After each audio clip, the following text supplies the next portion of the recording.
All right, gang, so just a quick heads up. Instead of doing what I've been promising for ages, which is to get around to that audiobook, instead I went ahead and compiled all 10 years of the Blue Skies writing that I did and put it together in a fucking book.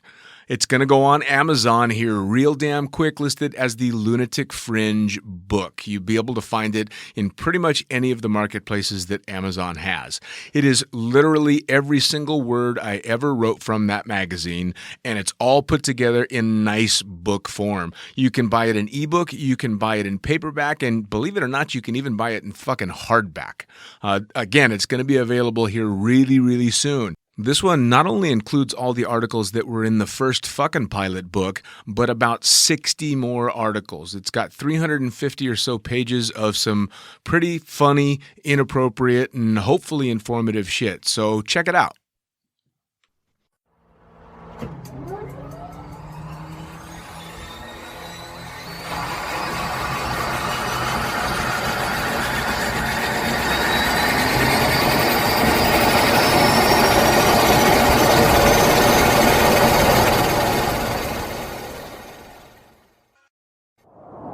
Blue skies call. They seduce us, pulling us irresistibly upwards, reminding us to fly our own line, on our wings, and in life. We are the seekers, adventurers, being one with the air, feeling everything and nothing at once. That's the magic we chase. Follow the call. Find your pure, wild flight with NZ Aerosports. Of course, I absolutely love the NZ Aerosports business model. I mean, come on. One glance at an Icarus fuck yeah sticker and you know it lines up perfectly with the fucking pilot mentality. But outside their wonderful use of colorful language and a great company vibe, there's a long list of reasons to say NZ Aerosports fuck yeah. NZ Aerosports blows me away right out of the gate as a canopy manufacturer with a bold offer. They give you 10 jumps on your brand new nylon to decide if you want to keep it, swap it out, or even return it for a refund. I mean, seriously, how incredible is that? That's like getting halfway through a prom and deciding you prefer the slightly racier date that goes down faster. Seriously, they do that. If you're not madly in love with your new canopy after 10 jumps, they'll let you swap it out for another size or model, or even get your money back. And the range of canopies they've got? Man, they've got a style canopy to fit every jumper and every situation with models you know and trust. Like the Sapphire 3, the perfect choice for the beginner or intermediate canopy pilot. The Crossfire 3, when you're ready to kick it up that elliptical notch. The JFX 2, if you're looking to up your new swoop game. The Leia as the workhorse and dirtwater dirt beast. Or the Petra. The Petra cranks out crazy power and is nothing short of a record breaker. But hey, it's not always about speed either. Take the Kraken. Built as a low pack volume canopy specifically with wingsuiting in mind, she gives you all the performance you're looking for with the reliability you need that'll have you itching for that next formation, rodeo, or puffy cloud. So, the equipment is top-of-the-line kick-ass stuff as you already know, but how about the team? Well, the customer service gang is there to sort you out whenever you need them. Maddie and Beto are always there to help with Jen holding the reins.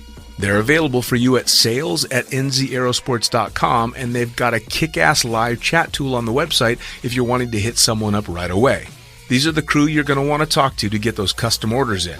With the stock nylon, once you know what you want, they'll have that shit on a FedEx truck as soon as the credit card machine says approved and get you in the air in no time. For your custom orders, you'll be able to get a time frame for building and shipping when you design it, so get to it. And demos. They've got demos in the US available from their partner Rock Sky Market. The whole US demo fleet is there with Sapphire 3, Crossfire 3, Kraken, JFX2, and Leia canopies in a range of sizes. They also offer student and tandem demos in the US. Bottom line, every step of the way, NZ Aerosports is there to get you what you need, and I personally couldn't be happier to be teamed up with them here on Lunatic Fringe.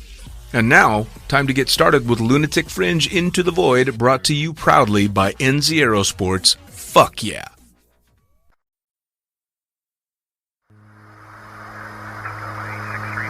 Coming straight from the cockpit, it's another episode of Lunatic Fringe with the fucking pilot.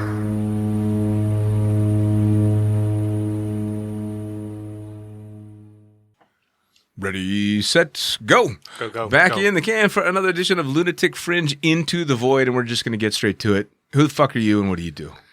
Hello, everyone. My name is Bert Navarrete. Bert. I'm your old friend from CrossKeys, New Jersey. From CrossKeys, New Jersey. Nice. Right. So what did you went and jumped out of an airplane there once or something? A couple times. Couple times? Once or twice? Yeah, just doing some work. Nice. Visiting some friends. Cool. A lot of former CK staff. There's a few. Yeah. Now, so you don't jump for a living anymore. No. What do you do now? I work in finance. You work in finance. Very boring. I don't know about that. I don't think money bores me all that much at Pays this the age. bills. Yeah. Pays the bills. But you used to, back in the day, be a bit of a degenerate. Yes. Nice. 100%. Jumped out of airplanes and did all kinds of crazy shit in CrossKeys. That, and amongst other things. Nice. You know? So how did you get started in, not just necessarily skydiving, but anything extreme? Honestly, skydiving was probably the most extreme thing I ever started doing, other than, really poor rock climbing before that. Okay. But I was down visiting some friends in college, and we decided really randomly to jump out of an airplane at the Carolina Sky Sports. Okay.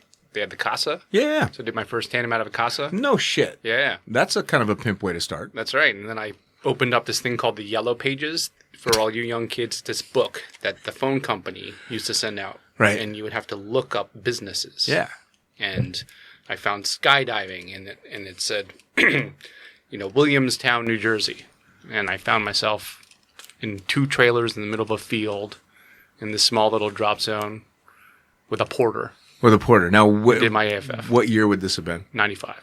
So, yeah, way back in the day. Yeah, 95, 96. So now for people that haven't ever been to CrossKeys, describe just the whole, even just getting to the drop zone is a very odd experience as far as drop zones go. Yeah, you have to drive through the wonders of South Jersey, which is at best was traditionally farmland. It's now actually quite developed now because a lot of the Philadelphia suburbs live there. But in the day, it was just really wide open space between the Pinelands and the shore and the rest of New Jersey. So fairly open space, not a lot of industry. Sure. Very quiet neighborhoods and towns, and you drive down this little strip called 42, which was a bunch of motels and strip malls and diners. Right.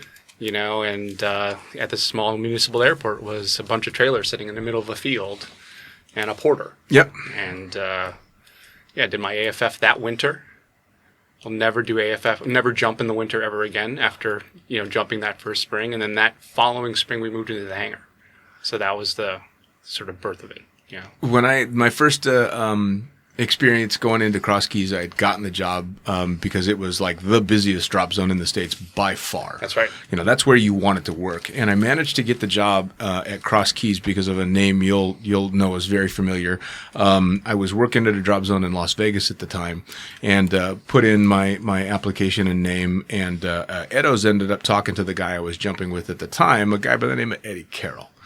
And Eddie Carroll called him up, John called Eddie Carroll, and Eddie Carroll did nothing but talk smack about me. Fuck that guy, bullshit, blah, blah, blah, blah, blah, blah, blah. And Edo's went, thanks, Eddie, that's exactly why I'm going to hire him. And hung up on the guy.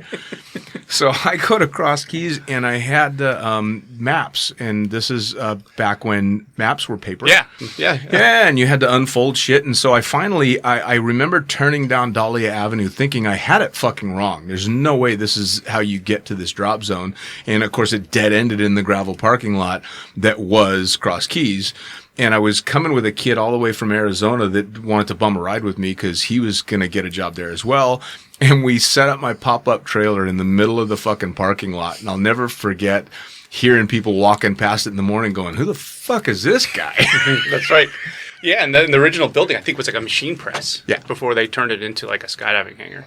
So you're right. It was started by John Eddowes and Dale Nelson, who were 2 former herd jumpers from the Herd Skydiving Club in I think it's like Chambersburg, Pennsylvania, etc. And John had been a big proponent of believing that tandems would be the new way to like introduce people to the sport. And the way that he told me was that the herd was a little more old school. They believed in static line. They didn't really want to pursue tandems as a training method. And so he said, screw it, I'll go build my own drop zone. Sure. So that's what he did. And so CrossKeys started out, literally, it was like a bunch of trailers in the middle of the field. I met Agnes. She was working in Manifest. Nice. Rick Wynn was there, as like with his beautiful mullet, right? As like the first video guy there. Chris Norton was there, a whole bunch of guys, and we had a porter. And then that winter, I guess the person who was in the steel shop moved out, and then we took possession, and it just sort of grew from there. And then that summer, I think an otter showed up. Everyone was like, ooh, an otter. That's a big deal. That's a big deal, yeah. Right? And then it just blossomed to the point where when you guys showed up, because there's somebody else in the room, but he'll remain speechless and nameless. You guys had it good. You didn't have to sit in the porter and do a bunch of jumps. A bunch of super otters. Oh well, it was by the time I got there, because I was like the into 03, 04 and on. By the time I got there, jumping the porter was like a fun novelty. experience. Yeah, it was a novelty. Yeah. I think I jumped the porter maybe 20 times, and 2 of them I was taking naked girls, so it was not exactly a rough experience. I actually miss the porter. I think the porter's an awesome airplane. Yeah, you can put a 9-way in it, and it's pretty relatively fast. Yeah. You don't have to wait for like half the plane to fill in order to fly the plane. Sure. So sure. Well, that was the other thing that we were spoiled with. By the time I got there was no such thing as a fucking half-empty plane. That's right. And if you wanted a fucking day off, you were lucky to get it, because the planes were just always full. It was never not turning. Right. And I think John, really had this vision where he sort of said he reinvested every dollar that he made in profit early on into the business, and it just grew. And I remember, when all the handy people showed up, they just started building shit, right? Sure. Like all of a sudden, this like, really athletic, long-haired British guy with a goatee who would just like, he's got guns, right? He's got the gun show, in between all of the harem that he had, would be building houses and trailers and the rigging loft, and and we remember we had that carpet from the AC Casino in there, the Trump Taj Mahal, and I'm pretty sure the guy you're talking about actually refurbished the trailer that I ended up squatting in. Yeah. That fucking John didn't know I was there until that same guy and John O'Gordon, the pilot, came and set the fucking front step of that trailer on fire with Edos standing behind them, who didn't know I was living in the trailer until I came out to find the bonfire. This is the same guy that when you guys were doing the Red Bull event, right? Like only selected the girls. Oh, right? I did the same thing. Yeah, okay, got it. I just wasn't as fucking fast as him, so he got the hotter girls, but I was always maybe 1 or 2 people behind him. Yeah. He ended up who is that guy? He's a legend, right? I don't know. I'm not. The name escapes me at the moment. And he did like 30 tandems or 31 tandems that day. And I remember I got 29, and the last one I got was this short fucking round fat guy. And I grabbed him, and my introduction was, "I'm probably going to throw up on you." Because all I'd been doing is drinking Red Bull all fucking day. So for the audience, there was a big Red Bull promotional event. Yes. Where John had arranged for all of basically the bar reps. all the bartenders and cocktail waitresses. What do they call them? Promoters, right? Of all the clubs came out and jumped for free. Yep. And instead of like manifesting, it was like a cattle call where they sat in a bullpen and there were like wristbands, and all you guys were doing were just grabbing who you wanted. So naturally, all the women went first, and then only the men were left. Absolutely. At the end of the day, to jump with. It was a bunch of fucking short, fat, sweaty guys that were all pissed off because they'd been standing there for God knows how long. Yeah. Oh, it was perfect. Oh. Well, the best part about that too was, it was sponsored by Red Bull. So what's everybody drinking? Red Bull. Fucking Red Bull, and eating Snickers bars because you're trying to do the record-setting amount of tandems. So by the end of it all, everybody is just wired out of their fucking minds and can't see straight. Cut to like a $50,000 banquet that they threw for us, and half of the staff couldn't eat because we were all trying not to throw up. And or have diarrhea. Absolutely. Absolutely. It did make for a hell of a party at the end of it, though, because nobody had anything to eat. The food was there for like 3 or 4 days afterwards. Oh, yeah. Oh, absolutely. Yeah, fucking hell. So CrossKeys really blew up. I think 1997 was the year it really just became this destination outside of Eloy and Sebastian and Paris. And he did a couple of really great things. Like one was, John was always a big believer in teams. He said, having homegrown teams are what, sort of like will set us apart. And then he, so he sponsored a bunch of teams. He also had a bunch of, the Knights came out and trained all the time. And then, for him, it was all about, I admired the fact that he got that marketing game down really well. Because he said to me, look, I'm in 20 minutes from downtown Philadelphia. Right. I have Baltimore and New York, right? I have 3 major metropolitan areas, and we should just basically leverage all of that marketing. And I remember he did an ad placement on the Howard Stern show, and it was right before, like, one of those mid-roll ads on the Howard Stern show, and we'd be listening to it on the radio, and he said, "Watch this." He said, "As soon as this ad's going to stop, we're going to get phone calls." And sure enough, as soon as the ad stopped, he would get phone calls, and it just became like a tandem factory. But he never like marginalized the fun jumpers. Like, he always said, like, look, tandems are what generates business, but fun jumpers keep this place alive, right? There was a huge crew of fun jumpers and huge numbers of AFF that would go through. Correct. So it wasn't uncommon, like you said, for there to be 2 to 3 full tandem planes running in parallel all day long, and a fun jumper plane, just running 3 to 4 planes. Well, and it was nonstop. so efficient. I mean, he had great aircraft at the time, and he had great pilots at the time. When we did that record, we were going to start basically at sunrise and go to sunset to try and get this massive numbers. And I think we were shooting for 300 at that particular time. And we all got ready. We're there super early, and the students are ready to go, but it's fucking that layer of fog that you get there. And it started to break just enough that they're like, fuck it, we're going to start. So we all go up on load 1. Everybody rolls out the door, and as soon as you're out the door, it's fucking white. Yep. And so all you just see is this daisy chain of fucking drogues going down the hill, looking down, going, "We're fucked. Whoever's in front better know what they're doing." And so you've got all these tandems following each other, and then one guy spotted the ground, and you can see him just fucking bank a hard turn. All of a sudden, all the tandems bank. Formation. Yeah. We all land on the landing area, but everybody's like, "We're not doing that again, are we?" And we had to pause for like probably a solid hour and a half before we could go again. And we were still done by 4:00 in the afternoon. And we were trying to get people to jump twice because we're like, we got like 4 hours of sun left. Yeah. We ended up doing 407. I know. It was a great day. It was insane. Yeah. Yeah, so that's sort of the quick history of CrossKeys for listeners. I know you've talked about it a lot on your podcast. Oh, and, just to give some sort of history, it's really, really, really incredible. And I think, like, it wasn't uncommon there to have averaged, for an East Coast drop zone, 250, 300 tandems a day. Oh, yeah. Well, on average, and Quiet Guy can correct me if I'm wrong, Quiet Guy. Quiet Guy sitting here laughing. Yeah. We were doing, on average, as an instructor, you were doing 25 tandems a day, Friday, Saturday, Sunday, or at least Saturday, Sunday, and it was a slow day if you did 10 tandems. Right. That was a slow day. You were pissed off at the end of the week if you didn't do 100 tandems. That's right. That's what you wanted to fucking put in the sheet for, because goddamn, that was good money. Yeah.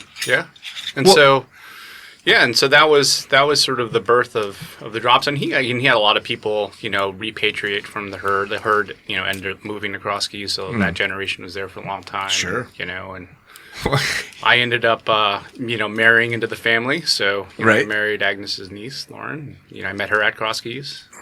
Man. And my kids, hang out there, grew up on the drop zone. And it's, and we talked about this before the podcast. It's changed quite a lot. It has. But, and not necessarily all in bad ways, because I like to look back at my time at CrossKeys and think it was the greatest mistake I ever made. 100%. Because I probably... Thank God there were no cell phones around. Fucking hell, man. Well, and I already know I'm going to lose a couple of years on the ass end of my life from the shit that went down at CrossKeys. That's right. And fair enough. But it got pretty hectic there for a while. I mean, we're all lucky we are still sitting here. No, but these are the things we're supposed to be doing when we're young, right? Right. Absolutely. Going nuts. But my favorite part about CrossKeys, looking back on it, was half of the insanity that went on was John's idea. I know. He was the biggest fucking pot stirrer ever. He'd fucking give somebody an idea and then step back and see what happened. Right. We were just talking about this the other day. So Stewie, you remember Stewie Newman and all the old Monkey Claw guys. We were talking about how we had put, a water balloon catapult on the roof of the Monkey Claw team room, and we're shooting people in the parking lot. Right. And we hit, I think it was Roger Ponce. We hit him right in the chest with a water balloon, and he was so pissed off, and he was walking around trying to figure out who did it. John comes up to us. He's like, what are you guys doing? Comes up, and we're like, oh shit, John's pissed off. He's like, wait, let me try that. Awesome. Do you remember when, and I don't remember the name of the pilot, but John John was the one that taught me. I wasn't a pilot at the time and certainly didn't fly the Otter, but John was the one that taught me, hey, see that thing that rotates? That's the fucking pilot trim. If you're ever sitting up there, just nudge it.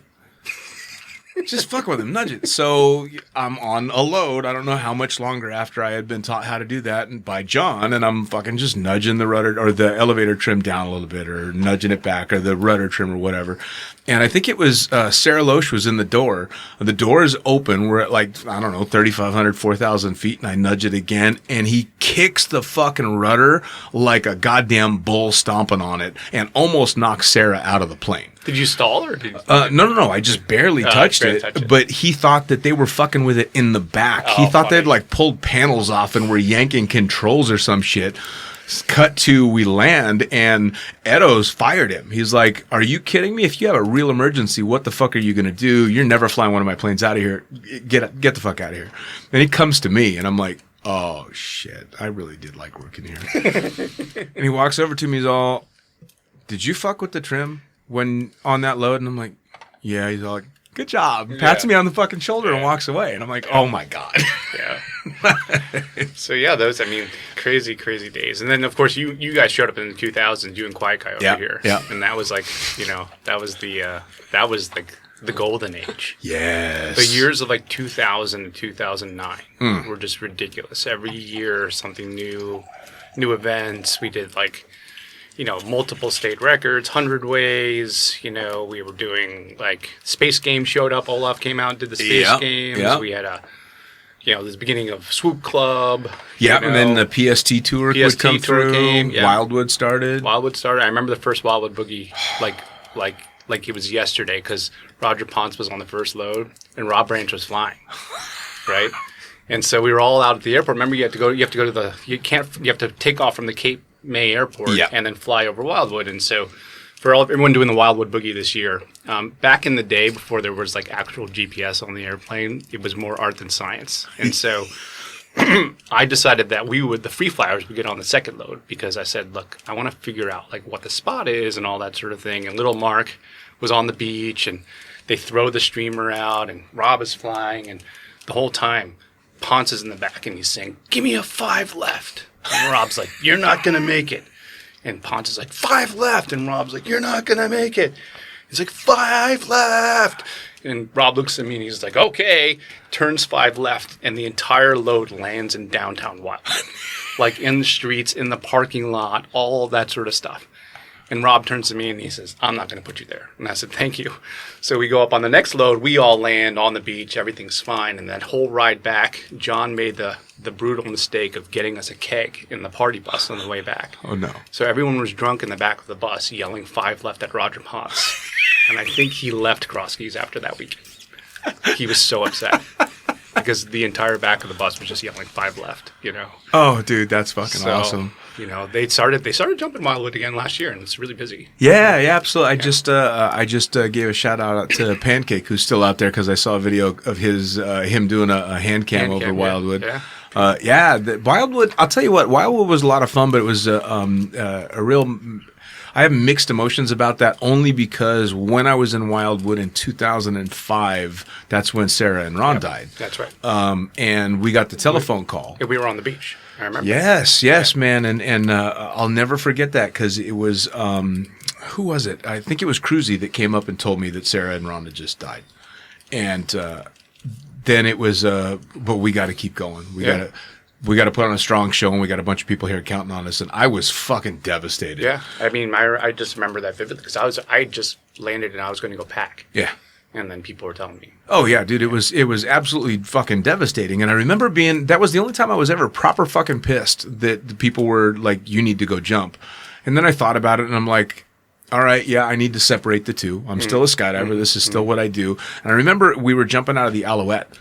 So we're doing the helicopter tandems. And luckily I didn't have video because as I'm rolling off the fucking helicopter, I'm literally crying. My student can't see it.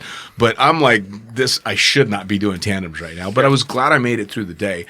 But it was a real mixed blessing. Yeah. And then cut to her memorial. Did you go to that? I didn't. Oh my God. I wasn't able to make it. That was an experience and a half, and hats off to Cruzy on this one. I mean, I don't know how many 150 people showed up, and it was a Sunday church, and it was her church. And and Sarah, of course, was very religious. They used to call her Sister Sarah. And so instead of having a proper memorial, we all went to join a church because they were going to be talking about it then. Right. So 100 and something skydivers are there. All the staff, all the fun jumpers are there. And they asked if anybody wanted to come talk. And so Cruzy went up and started talking a little bit here and there. And of course, everybody's like, oh God, Cruzy's going to talk. None of the skydivers need to talk. These people don't want to hear from us because they think we killed Sarah. And he goes up there and he says, first off, I want to get all the skydivers, please stand up. And they stand up and everybody in the congregation turns around and we're all just standing there teary-eyed and everything. And you could hear a gasp come from the crowd like, oh, holy shit. And he gave this amazing speech and it was proper. Yeah. But it was a real mixed blessing. Wildwood had great times, but Wildwood, that shit fucked me up. Yeah. I remember towards the end there. I mean, while it was a great experience for, the first couple of years, but towards the end, I think we were all drawing straws to see who didn't have to work Wildwood. Right?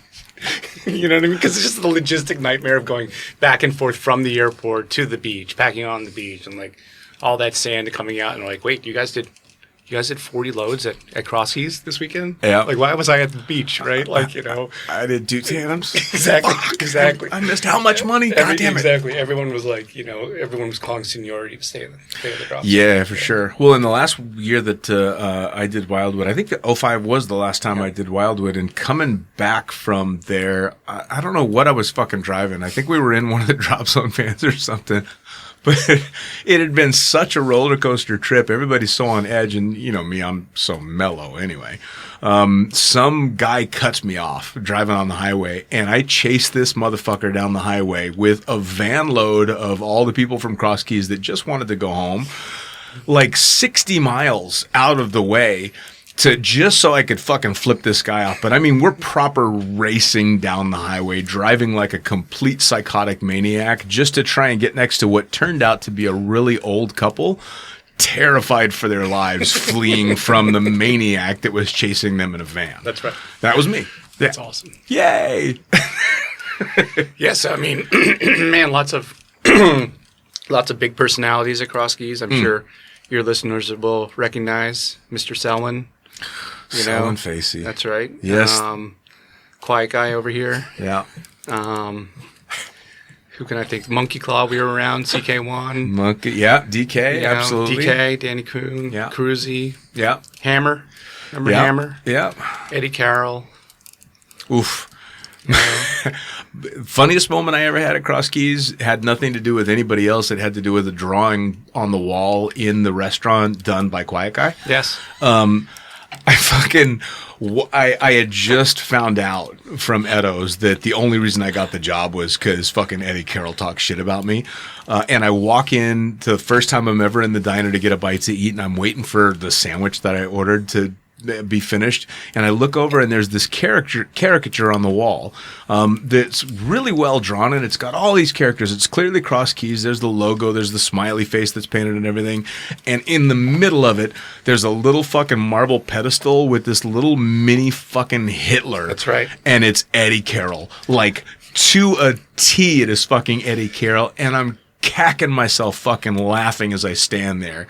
And then, of course, that I find out that Quiet Guy with fucking amazing hair and all these talents fucking had done this shit. So what's funny is that picture's still hanging at CrossKeys. Yes. And I showed Quiet Guy it last night, and we were laughing at all the caricatures. And Quiet Guy's like nude models of AFF are still used, at the drop zone to demonstrate how to fly downwind. Isn't that awesome?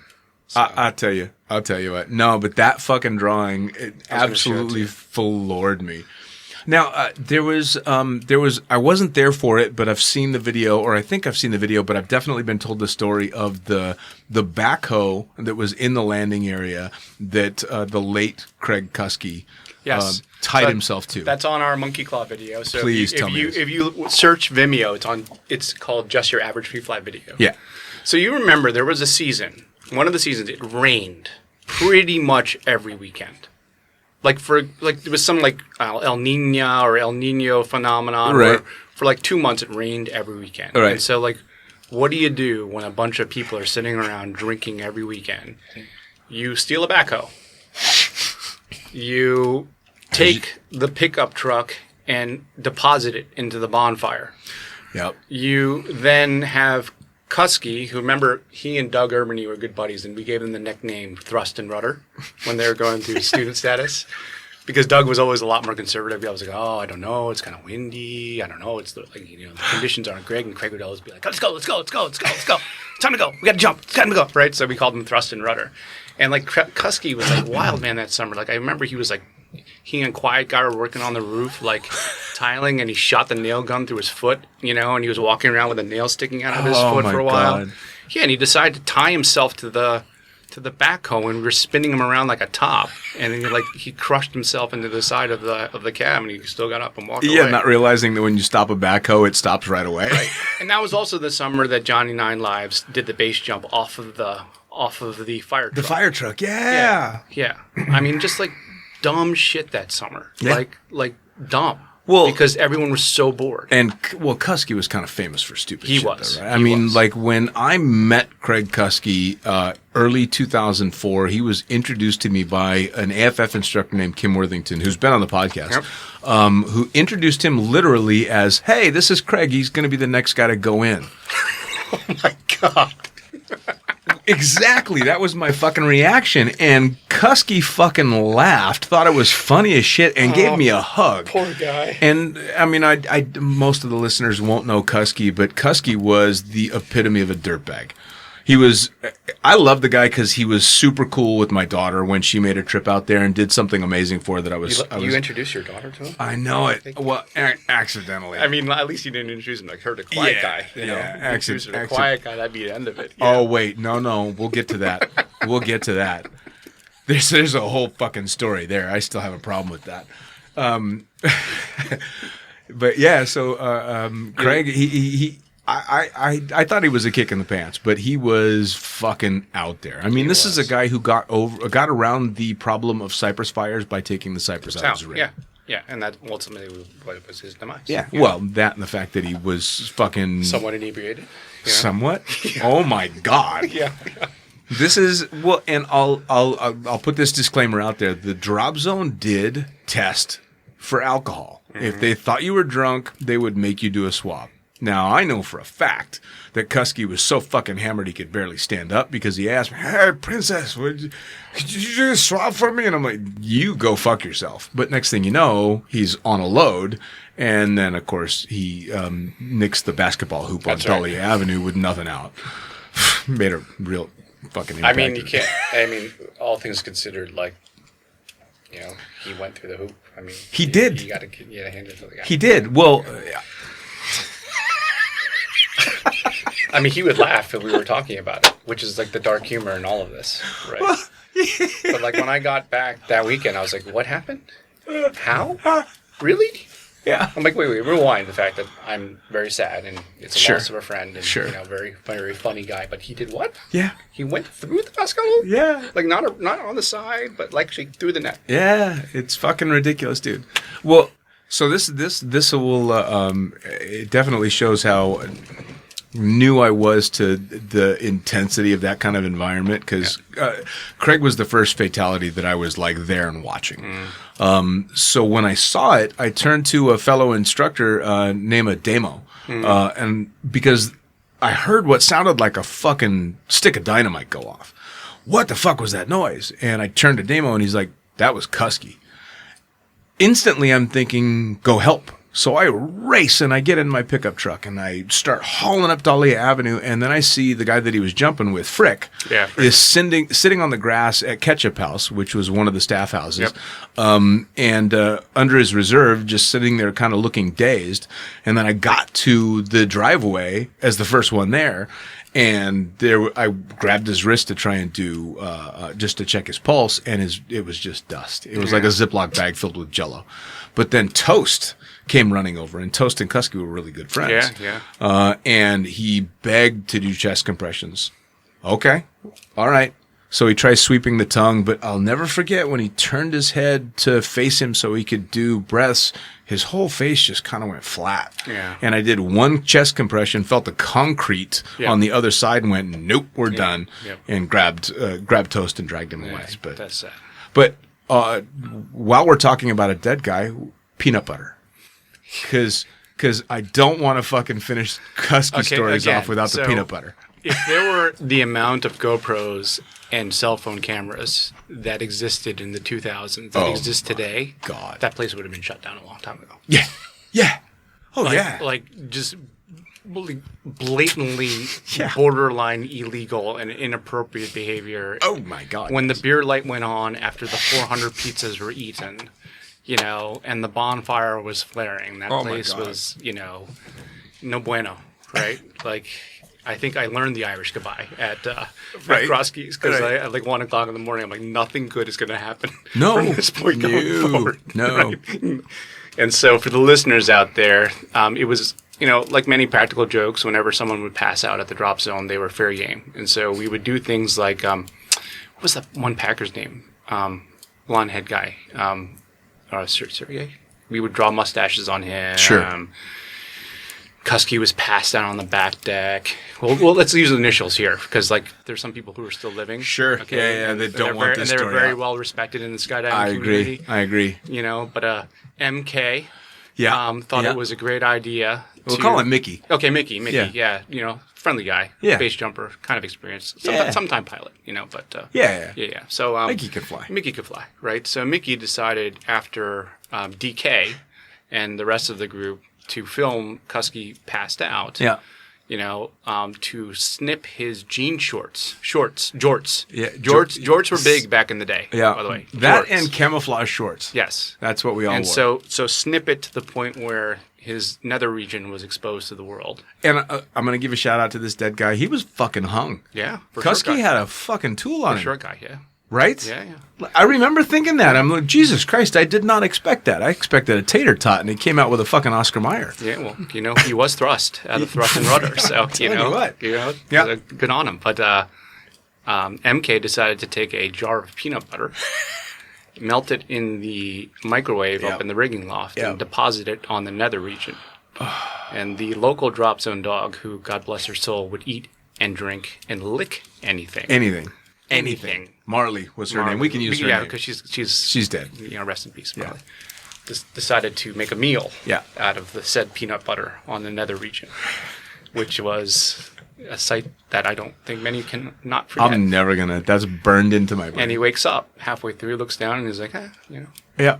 Yeah, and right back out. I'm convinced because Marley died not too long after that. I'm pretty convinced it was because shame. of that. It's not because of the rock she was eating out of the pond. It was fucking shame. Yeah.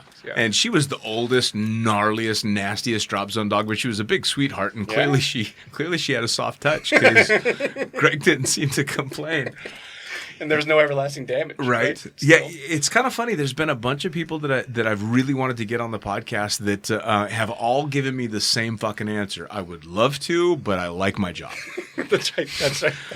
So it's kind of funny if this podcast is still going another 10 years from now, but if it is, I guarantee there's going to be a lot of stories that are going to come out that people right now are not willing to share. Yeah, no, totally.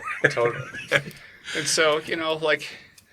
Yeah, I'm just like thinking of all the random crap that happened.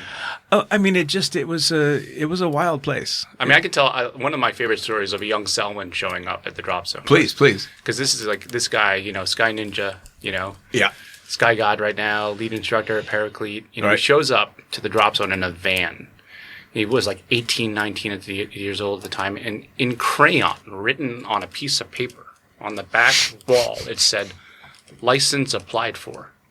And I walk up to him like, dude, I don't think that's how it works here. Like, I think you actually have to go to the DMV and like get like a license plate, like put it on. He's like, no. It's all good. And so he was just like the wild kid, you know, running around the drop zone with him. Yeah. Will, you know. And I remember one time John he dropped them off to go pick up like one of the trailers, and I guess it was closed or whatever. And John drives out there to go pick them up, and they're fist fighting in the middle of the parking lot. And he's like, "What are you guys doing?" And they're like, "We were bored." Well before Fight Club. Yeah, well before Fight Club. Well before Decided to Fight start Club. fighting each other, like very randomly. That's fucking funny. Yeah. It's So when people talk about Selwyn, I'm like, oh, Selwyn. I knew him when he was a kid. Were you there for the tinfoil and aluminum ladder? No, I was not. I wasn't there either. for but for the lightning. The lightning thing with Selwyn. I've seen the pictures. Yes. I wasn't there for it, but the story's fucking epic. That basically he was hurting for money. He's living in a tent on the landing area and doing anything he can just to try and get a jump because he showed up, gave him all his money, and said, "I'm here to learn to skydive. Keep this. Tell me when I'm out." And I guess they passed the hat around in the hangar and came up with like $50 or something in the middle of a proper fucking New Jersey lightning storm. Yes. And he wrapped himself in fucking tinfoil, even to a big pointy dunce hat, and grabbed an aluminum ladder and made a lap around the fucking landing area. Yes. They talked about that at John's memorial. So that How was could you not? Yeah, of course. That's fucking epic. There you go. I'm just giving Quiet Guy some wine. Yeah, it's fine. There He's you gonna go. start talking soon. I'm hoping. is. I'm trying to get enough wine in him that he'll say something. He's way too dapper. You can tell he's biting. He's biting his tongue. He's can, trying to recapture all of them. I'll give him like a sock he the can wine. cover his mouth and mumble. It's fine. All the 'Cause wine. I know he's got fucking That's right. stories. That's right. He does. Yeah. Yeah, that story as well, that was a pretty fucking epic one. But I mean, when you boil down CrossKeys away from the insanity of the partying, what a fucking machine that place was. Yeah, great drop zone. I mean, holy shit. It's coming back. Well, I mean, the facilities itself were great. Yep. The landing area is enormous. The view is beautiful. And, Yep. and, of course, when we were there, the staff was absolutely cranking. Yep. And we talked about this again pre-podcast. The kids that are starting out as instructors nowadays, that, like a 15 jump day is just a huge day. And, if you do 45 jumps in a week, you're really busting ass. Have no idea the kind of hustle. Because we used to not only do tandems, but you'd land to find out that you weren't tandem, you were shooting video. Right. And doing AFF. Yeah, and doing AFF, and you'd have to shoot the video and land and edit the video, Right. and then get on the next fucking plane. Right. Insane. So funny enough, there's a relatively new instructor at CrossKeys last season, and I remember he was really amped because he was like, "Dude, I did 16 jumps today." He showed me his altimeter. He's like, "I did 16 work jumps today." I'm like, "Oh, that's great." I didn't want to burst his bubble. I was doing 25 when our altimeters didn't count our jumps That's for right. us. That's right. I think I lost count after 20.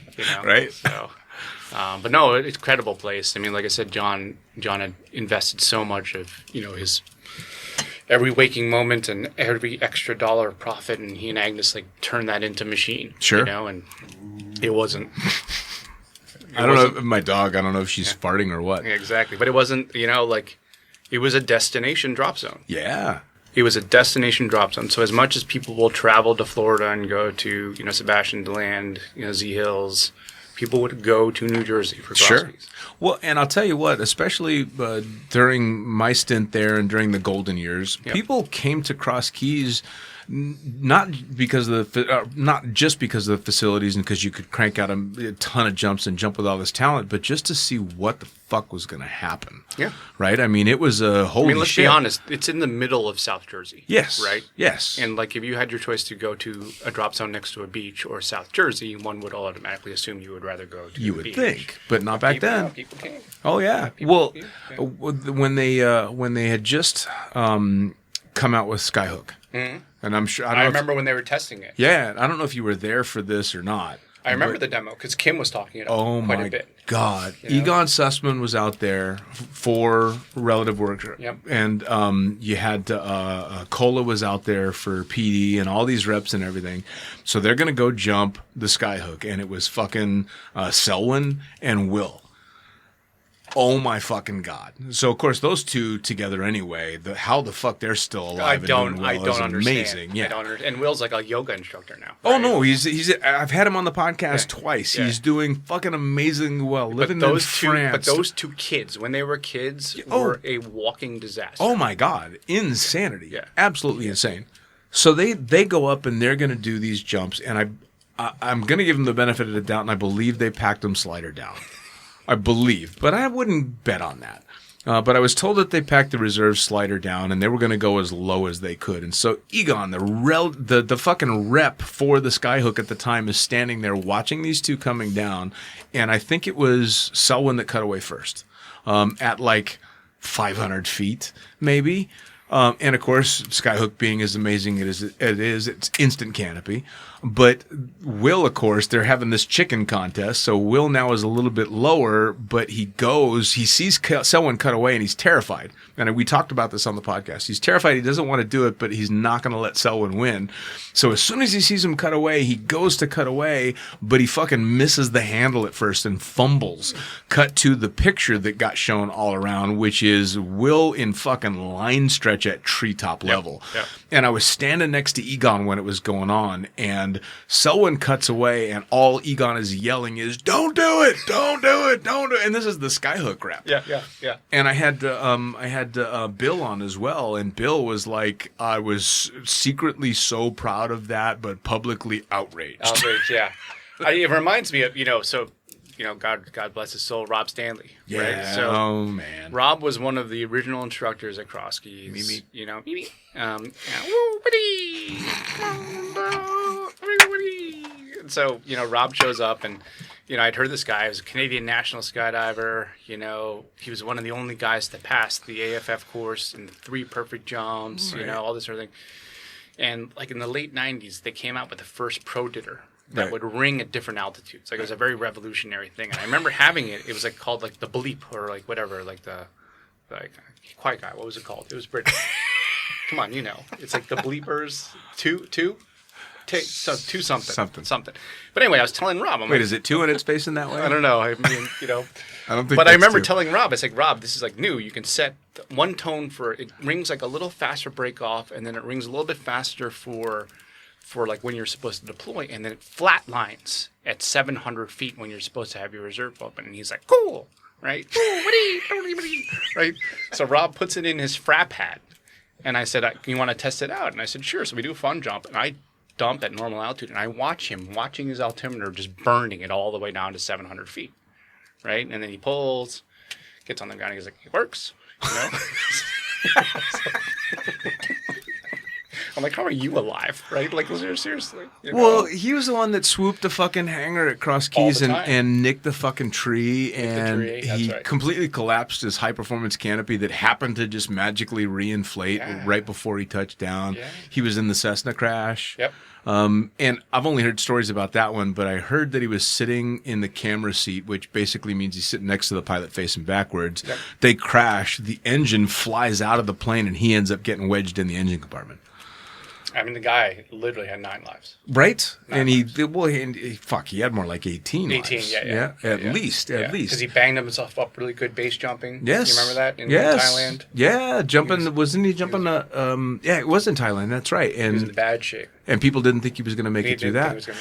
I'll tell you what, that's what caught me so off guard when he just on a normal fucking jump just caught some weird air. Yeah. That's so bizarre. Yeah. And I really did think he was going to live forever. Oh, 100%. The energy that guy had. He was the only guy in CrossKeys that I ever saw on a work day would have one fucking load that he wasn't manifested on, and as soon as he saw that, he would race, grab his sport rig, and go do a free fly. Never not in happened. Between fucking never not when I got current again, because I took about 10 years off the sport, I came back because my oldest daughter wanted to do a tandem. And I said, okay, fine, trying to figure out who all the new quiet guys are there because I don't want, Exactly. That reminds me of that story, to hit on my 18-year-old daughter, right? Stop touching me. And so I show up and I was like, okay, I need to figure out who's here. And the only people that are sort of left from the generation was Range, Rob Stanley, Pancake, etc. And so Manifest doesn't know who I am. I didn't expect them to. And I said, I'm a fun jumper. I need to get current. And they said, you need an AFF instructor to do a recurrency jump, right? And I said, okay, sure. So they call Rob Stanley to Manifest, to become a Manifest. Rob shows up and he's like, who, him? Right? And they're like, yes. And he looks at me. He goes, you're current. Right? He points at me. He goes, you're current. Now let's go do a free fly jump, right? And so that was my first jump back. Dude, that's fucking fantastic. I did a free fly jump. That's a proper recurrency. Yeah. So you just reminded me. You gave me shit for taking the kid to CrossKeys back in the day and introducing her to Kusky. That was not the mistake. The mistake was letting her meet Quiet Guy. Because she was like 6.5 or 7 years old the first time she comes to stay with me, right? What's wrong with you, Right? man? So I'm fucking horrified because I'm bringing my kid to come to CrossKeys and stay with me in a 17-foot fucking pop-up trailer. And we're on the other side of the parking lot next to the Maxi Pad, I guess the ghetto at the time. Yeah. And you had to walk all the way to the hangar to go to the bathroom. So my 7-year-old kid is like having to put her shoes on to go take a pee at the hangar, walking across the gravel parking lot and coming back and all this. But while all this is going on, she meets a few of the usual suspects and she meets Quiet Guy. Oh boy. What time is it?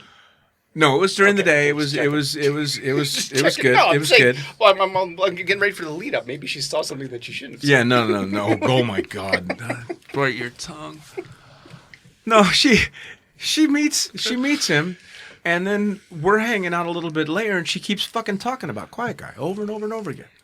Well, this shows how stupid I am. I'm building time flying, and Quiet Guy's a pilot as well, and I'm like, all right, well, I got to build a bunch of time, and I need to go fly, but I'm running out of money, so maybe I'll split some time, and we can double up on time. And so we rent the nice Cessna from the Philadelphia Flying Academy. Why the fuck they called it the Philly Flying Academy in Jersey is beyond me.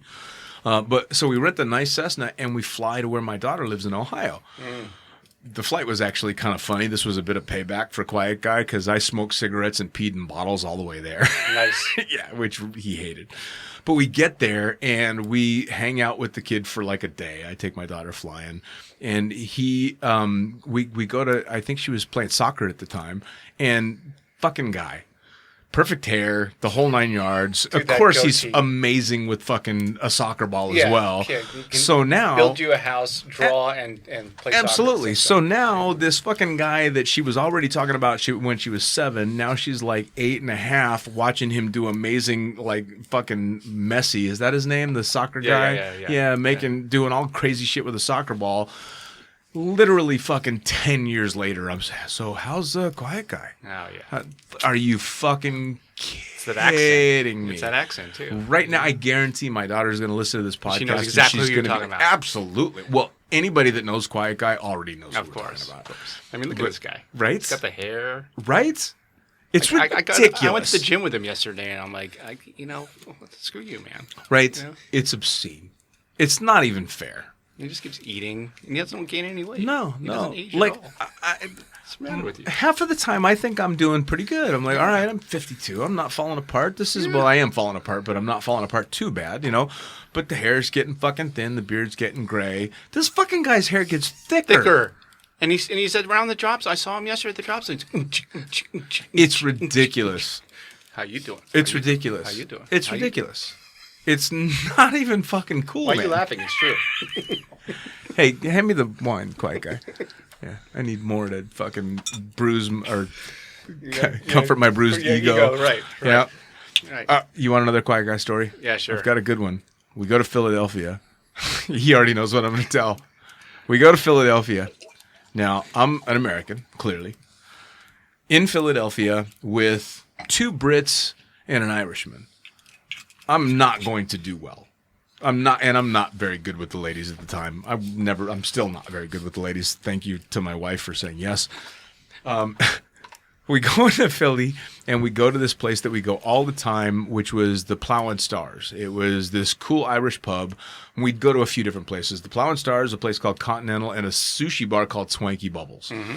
Way too much fucking money. All of it was super expensive, but it was amazingly cool. Yep. You'd spend your entire fucking weekend's pay on a Monday in Philly. But we go to the Plow and Stars, and this cocktail waitress shows up to the table, and she's just fucking a knockout. And I'm like, fuck it, I'm going for broke. I'm not going to win any other way. So I start flirting with this chick like absolute crazy. Yeah, you should come out with us.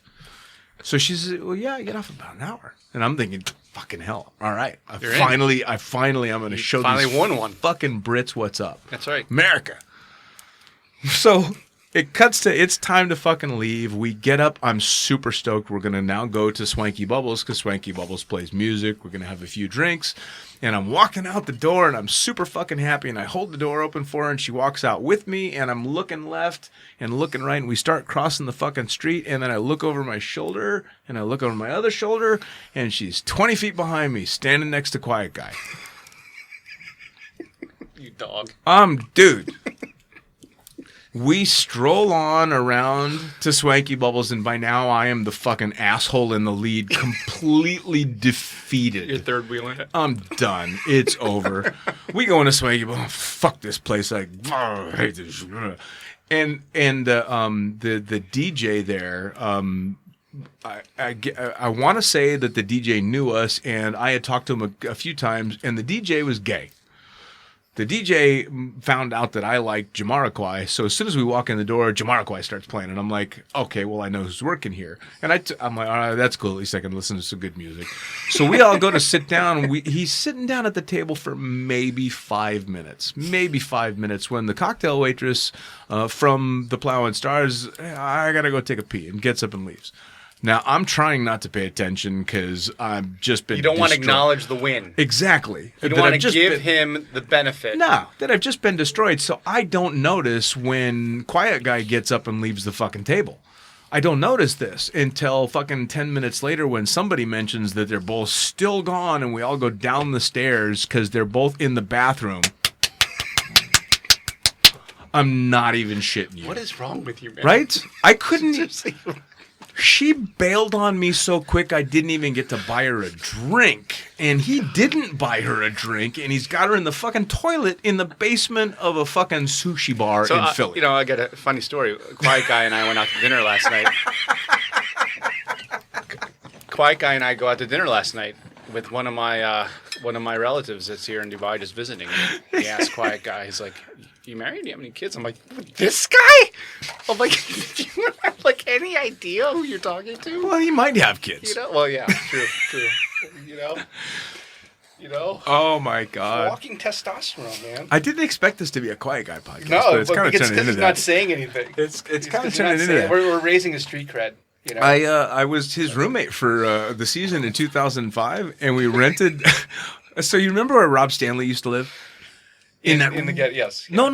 When he had the house, he had that really cool house, like 2 blocks over, kind of near John. That's right. Well, so there was what used to be the carriage house was a separate house on that same property. Well, Quiet Guy and I rented that. And I did the roommate thing, and we moved into the place, and within a week of being there, the staff had renamed it Squeaky Springs. Again, thankfully there were no cameras and or cell phones. Oh my God, yeah, no, it's all just stories. And I'll tell you what, and I'm sure you understand exactly where I'm coming from. Most of the stories that I have in my life that I tell from CrossKeys, I'll be in the middle of telling them to a non-skydiver who I know does not believe a word I'm fucking saying. Right.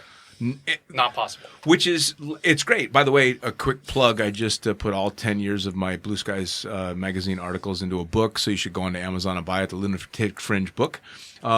People don't believe any of those fucking stories. They think I'm making them up. No. Like, half of the articles that I wrote over those 10 years were about the crazy shit that happened in CrossKeys, knowing that everyone thinks I'm completely full of shit. Yeah, I mean, like, okay, so we had a guy come up to us during one of the Monkey Claw jams and said to me, hey, can I light myself on fire tonight?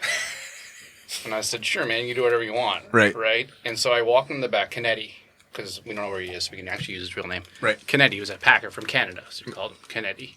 So I walked to the back hangar, the back by the deck. I walked into like, you know, one of the trailers, and I see him slobbering this stuff on his face and like putting this ski mask on. I'm like, yo, Kennedy, you ever done this before? And he said, no, but I read about it on the internet. Like, literally, seriously looked at me, and I was like, you okay? It was like the second week of the internet? Yeah, and he literally starts, like, passing out because the fumes of whatever cocktail he had put together were, like, too, like, noxious that he was starting to, like, dry heave. And then I guess the peer pressure was on because everyone's standing out in the landing area waiting for him to light himself on fire. Right. He lights himself on fire. 2 things happen. Like, I forget who it was, tried to give him a high five while he was burning, right? And then the second thing was he told us that he had this system that if he dropped to his knees, that was the sign that he wanted to be put out. So he drops his knees, not because he actually wanted to be put out, because the fire was so strong it sucked all the oxygen away, and he passed out. He passed out on the field. Right? And I'm like, how is this guy still alive? Yeah, Right? that'd do it. That'd do it. Like, you know, that sort of stuff happened. Yeah, but I mean, that's honestly, out of all the stories that I've either been there for or heard out of CrossKeys, that's not even close to the craziest. Yeah. I mean, like, the guy that hired me for CrossKeys is Rafferty. Yeah.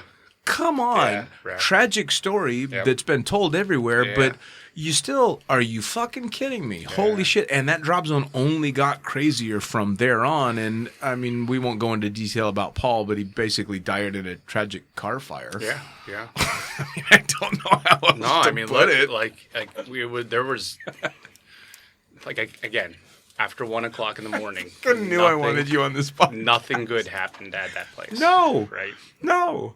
I knew what kind of place it was when I had parked my my trailer next to the Tiki Bar, because I thought I just magically got the best parking space in the world for the trailer.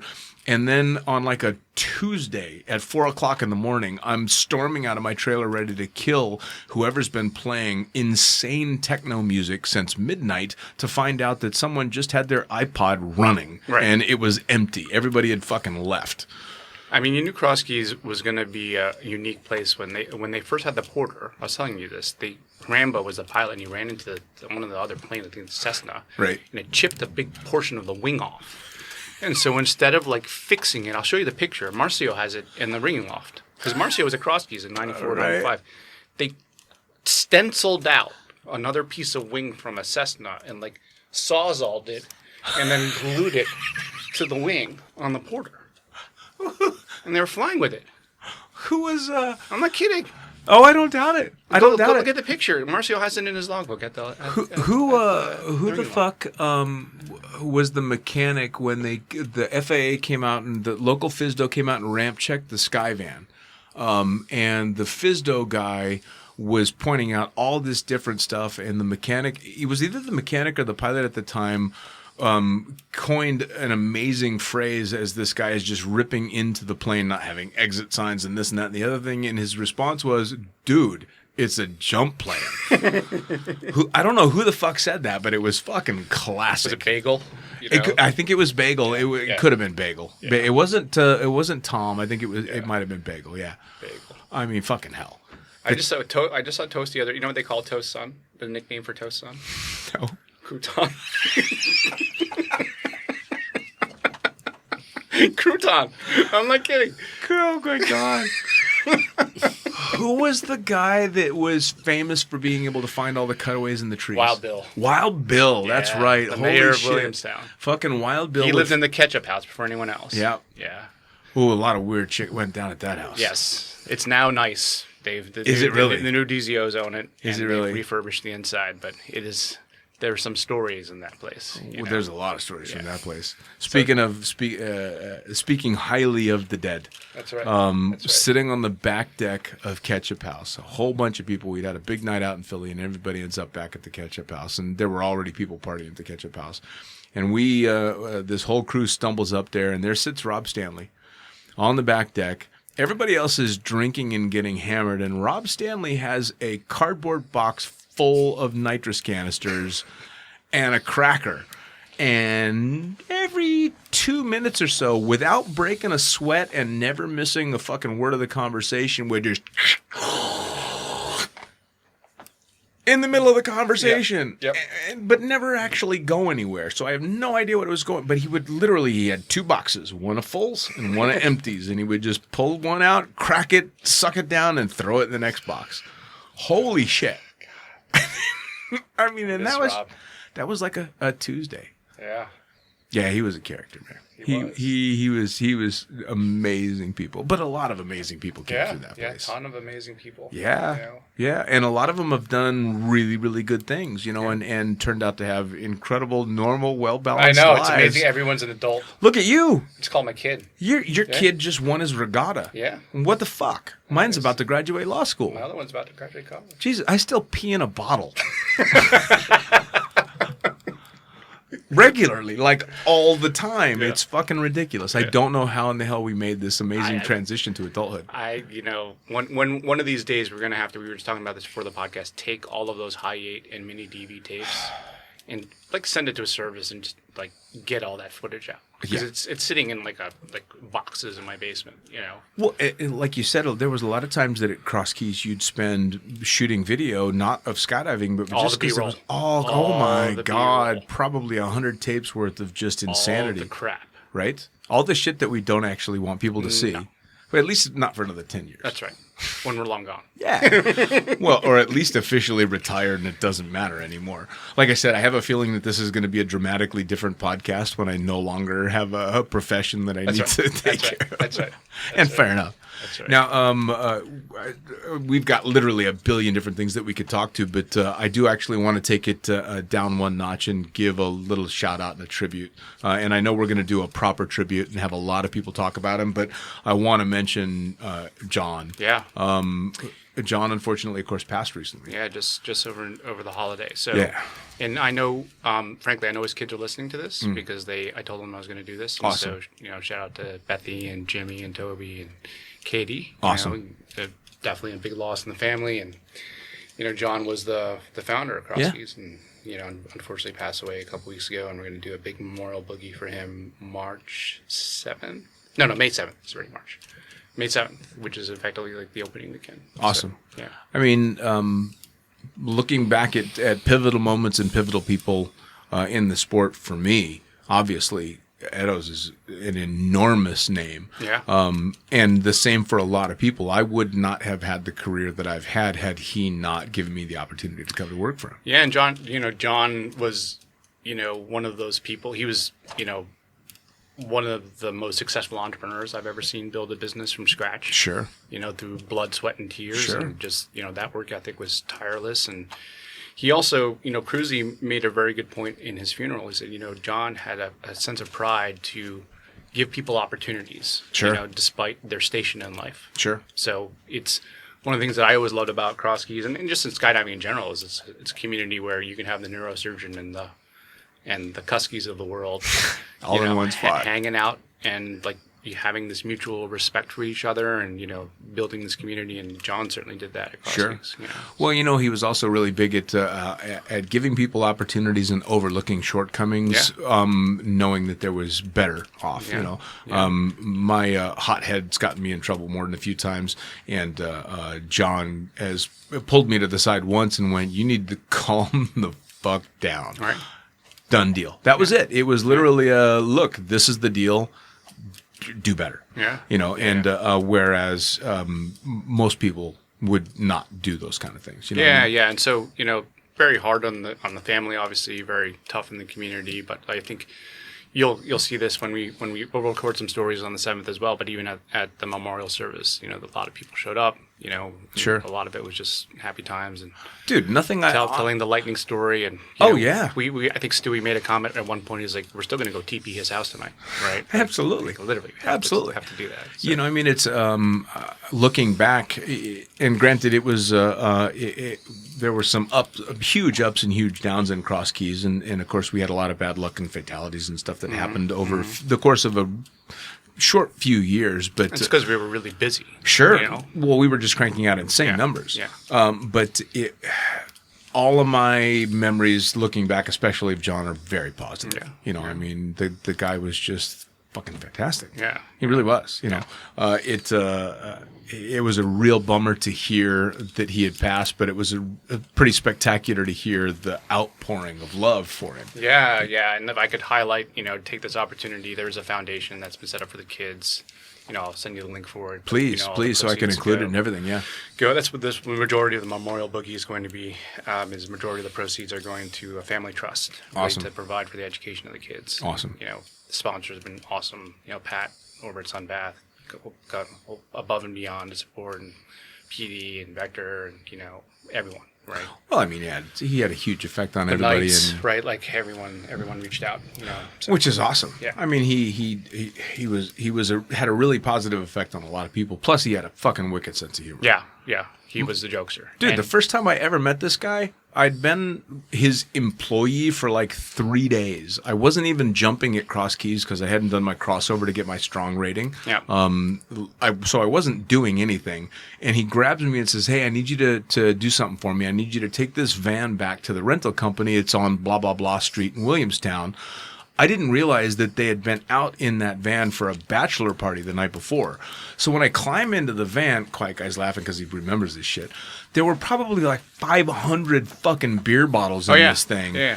So when I finally managed to pull up to the rental car agency, I'm opening the door and there's beer bottles falling out of the van, breaking on the concrete. And I'm like, "Here's the keys. It's not me." Leaving, going, "Oh, where the fuck have I come?" He was a practical joker. We did our first, before the invasion was a big thing. Like, they do the CrossKeys invasion in Florida. We would drive down, a whole group of us. And one winter, very early seasons, we all rented a camper and we were driving. As soon as we got to Baltimore, John said, "Hey, Schmucker's behind the wheel. Everybody start drinking."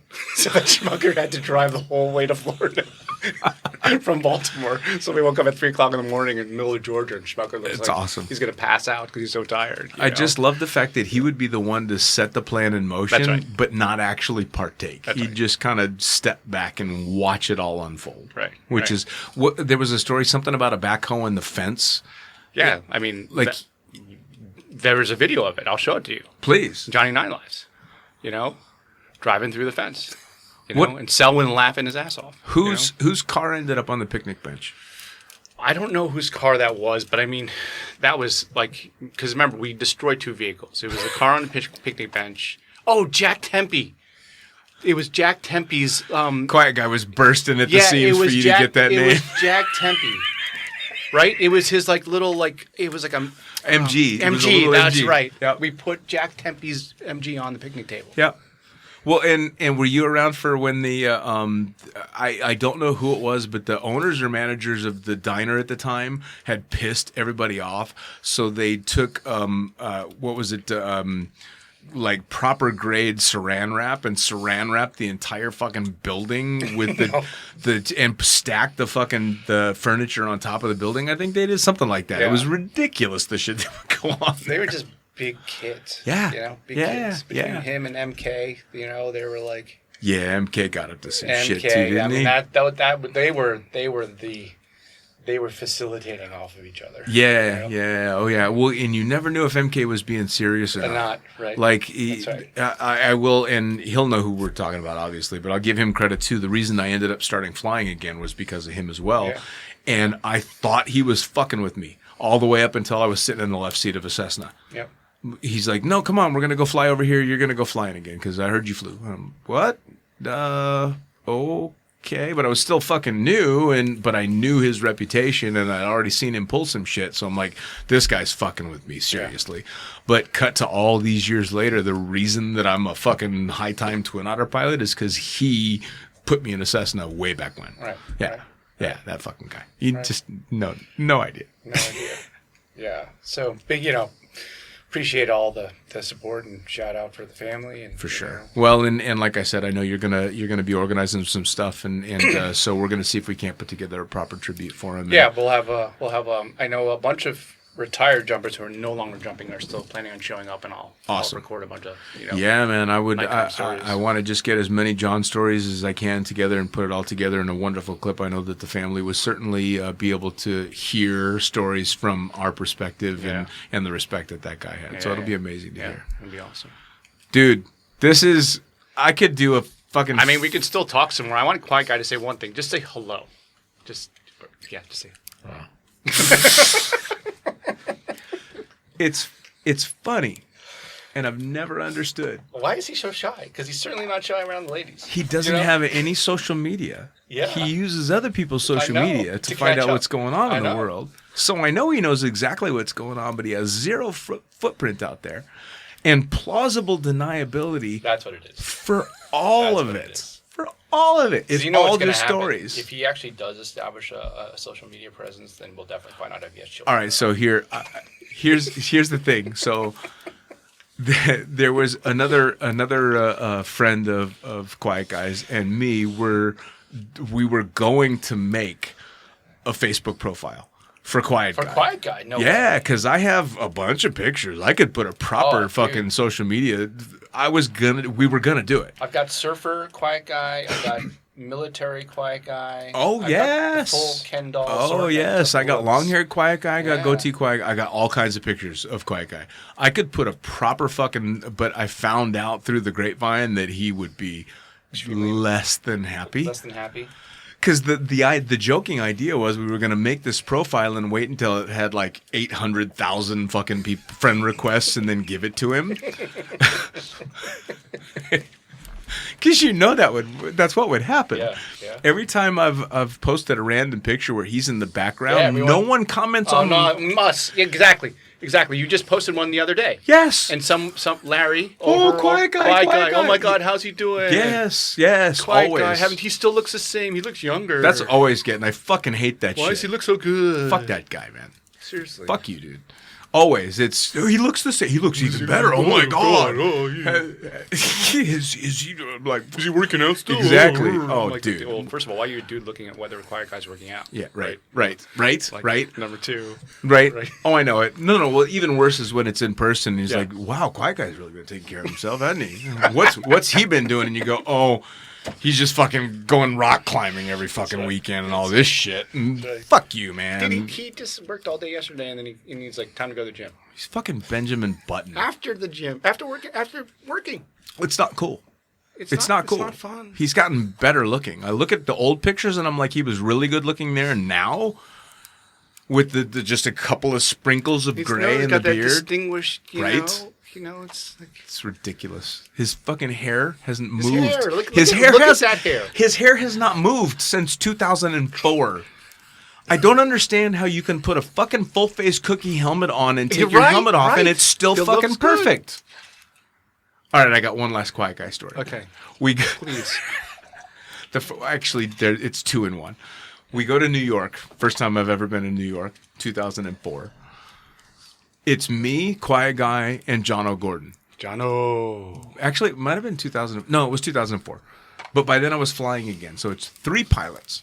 3 pilots get in a car. We're going to drive to Philadelphia. We got lost, which says a lot for a fucking pilots. But we get to Philly and we end up with a whole bunch New York or Philly? Or New York, sorry. We end up with a whole bunch of people in New York. And we're going to go out fucking having a good time. It turns out it's Fashion Week in New York at the time. Geez, so it's nothing but 8-foot tall blondes with everywhere. The town is just buzzing. I have no idea where we went throughout the night, but I didn't drink like hardly at all back then. But these fucking guys got me hooked on booze, so I start drinking with them. I'm hammered drunk. It's like, I don't know, 12:30, 1 o'clock in the morning, and we end up in a club called the Hog and Heifer. Yeah. Hog and Heifer, which if you don't know what the Hog and Heifer is, the Hog and Heifer was the bar that was responsible for the movie Coyote Ugly. Correct. So it's no longer open. But, right. Yeah. But I did not know the reputation of this place. I had no idea where they had taken me, and I'm drunk. I've already had too much, and I'm like just barely hanging on. We go in, and the place is like 3/4 empty. Not a lot going on, and I'm kind of leaning up against the bar, and the bartender says, "What are you having?" I'm not gonna. I'm good, thank you. What are you having? Well, I'm not having anything. These guys are fucking already giggling. And I'm not drinking. And I'm like, wow, all I'm thinking is this fucking bartender's really aggressive chick, man. What is going on? And I like turn around and she's like, don't be a pussy, have a drink. And I'm looking over my shoulder going, thank you. No, I really don't want to drink. A couple of minutes later, I hear footsteps really fucking loud. And it's her walking across the bar in her cowboy boots. And I hear this crackle of the PA system where she's like, don't be a pussy, have a drink. No, fucking hell, what is going on? Am I getting punked? And she I think is leaving me alone until I feel somebody grab my fucking hair, bend me backwards over the bar, and pour a shot in my mouth. I wipe my lip. Oh, thank you very much. Stumble out front into the meatpacking district and projectile vomit all over fucking Manhattan. All over Manhattan.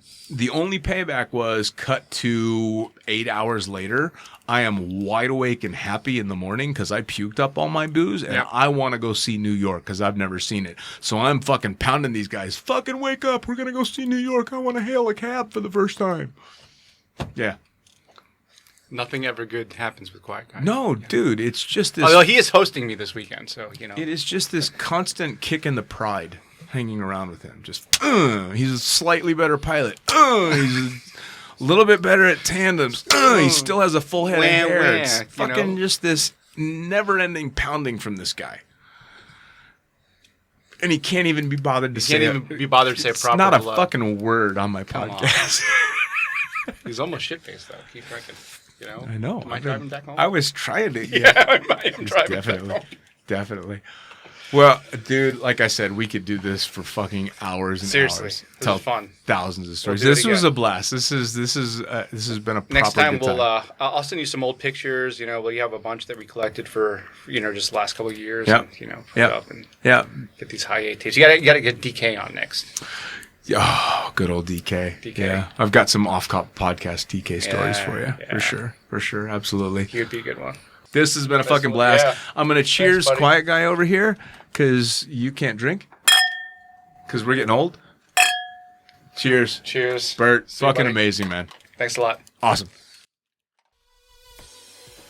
And there you have it. Another episode of Lunatic Fringe Into the Void, brought to you as always by, and say it with me, fuck yeah, NZ Aerosports. Head to nzaerosports.com. By Pussfoot. That's right, head to pussfoot.com, the extreme sports collective, and check out everything they've got to offer. By summitparachutesystems.com. Jarrett Martin and the family cranking out amazing pilot rigs, as well as incredible rigging courses. And now joining the Lunatic team, it's the one and only Tony Suits. You know him, you love him. Head to tonysuit.com. Check out all the amazing standards, as well as the new incredible signature line they've got going on. And as for us, the Lunatic Fringe is now on YouTube. That's right, you're going to have the chance to put faces to the audio by heading to youtube.com and looking up the Lunatic Fringe podcast. It's easy. Hit the like button, hit the subscribe button, check out all the amazing videos from the previous guests that we've had, as well as new and upcoming interviews on video.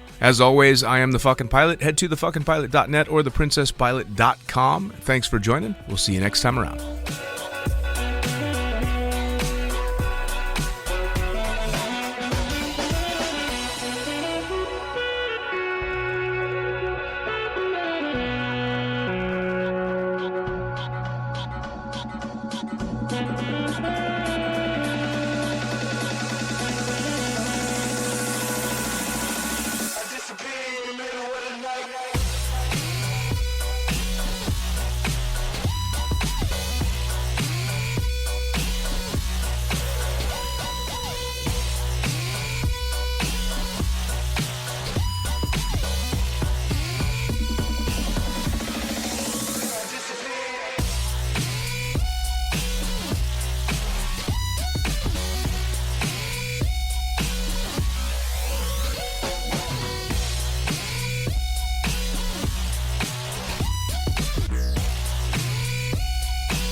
Damn.